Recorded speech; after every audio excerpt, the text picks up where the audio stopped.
Hi everyone, welcome back to Paws to Read. Today we're joined again by our friend Tommy, the rough-haired collie from New York Therapy Animals, and he is a reading education assistance dog, which stands for READ. And Tommy is here so that we can help practice our reading. So if you're at home, this is a reminder that you can read to your dog or even read to a stuffed animal to help practice your reading. Today, because Tommy has made the special visit to the museum, we are going to be reading a tale about Lassie, one of the most famous collies that we know. This book is called Lassie Finds a Friend, written by Theresa and illustrated by Andersen. Now, Tommy over here is a very pretty blue marbled color, and it's called Blue Merle. But Lassie here is a collie that's in the color called Sable. So Tommy, if you're ready, we're going to all get set, put our feet together, and get ready to listen to Lassie Finds a Friend. Lassie, look! They're here! Timmy shouted, hopping up and down and pointing at a car coming from up the lane. We'll have fun, you and Susan and me. Lassie wriggled all over and barked excitingly. They would have fun. The car pulled up and Timmy's cousin Susan opened the door. Susan, hi, yelled Timmy, running toward the car. Arf! Lassie barked happily, bounding after him. Arf, arf! Eek! Shrieked Susan when she caught sight of Lassie. A dog! Make it go away! And she scrambled back into the car and slammed the door. Lassie stopped barking. She stopped wriggling. Aw, Susan, Timmy coaxed.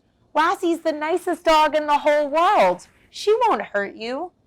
Susan covered her ears. Timmy sighed. He looked down at Lassie, rubbing her head.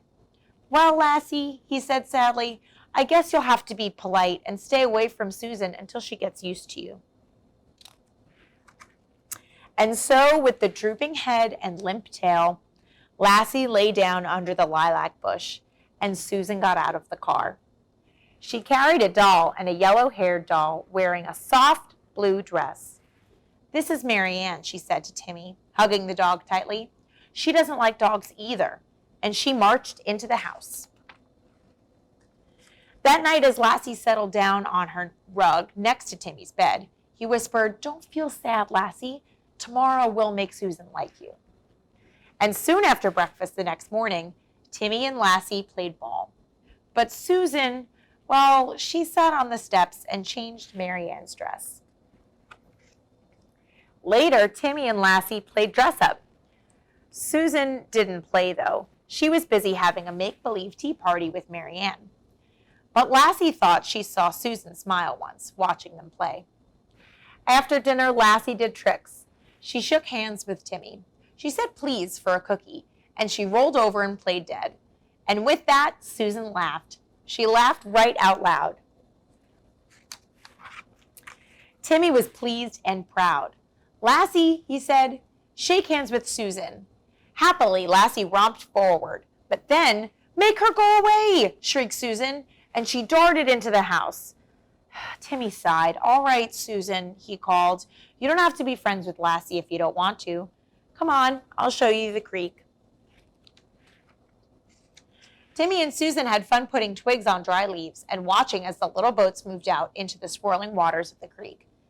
Lassie, lying behind a log, watched them play until her eyelids slowly drooped shut. Suddenly, Timmy spied a piece of wood lying nearby. Oh, look, he said, wood from a real boat. He tied a piece of string to it and sent it out onto the stream. Then he pulled it back, out and back, out and back. Susan looked down at Mary Ann and had an idea. Mary Ann would like a boat ride, she said. So then the little boat went out with a passenger on it. Timmy and Susan watched their little boat bob in the water.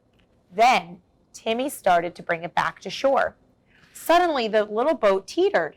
Mary Ann wobbled, and then, as Susan and Timmy watched, she slipped into the water and was carried downstream. Mary Ann, Susan wailed. How will we get her back? Timmy looked around. Lassie, where are you? He called.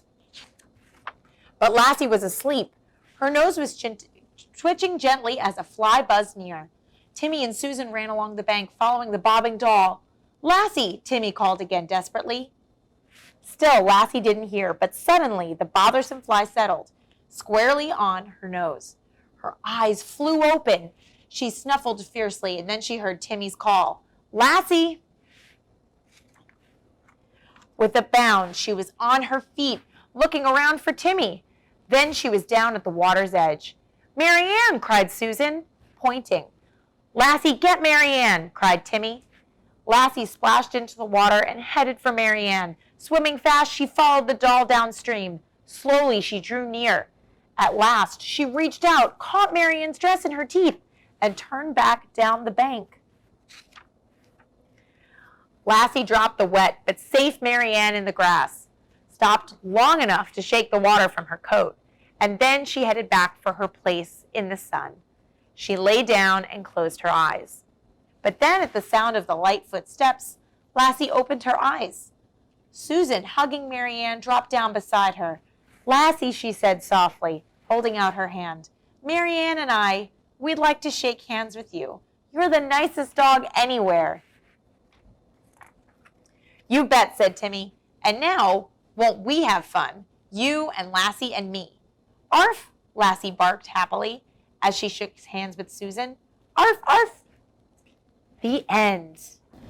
That was a really great story. Tommy, can you show us how to shake hands just like Lassie did at the end of the story? Shake. Thank you so much. Thanks so much for joining us. We hope to see you again next week.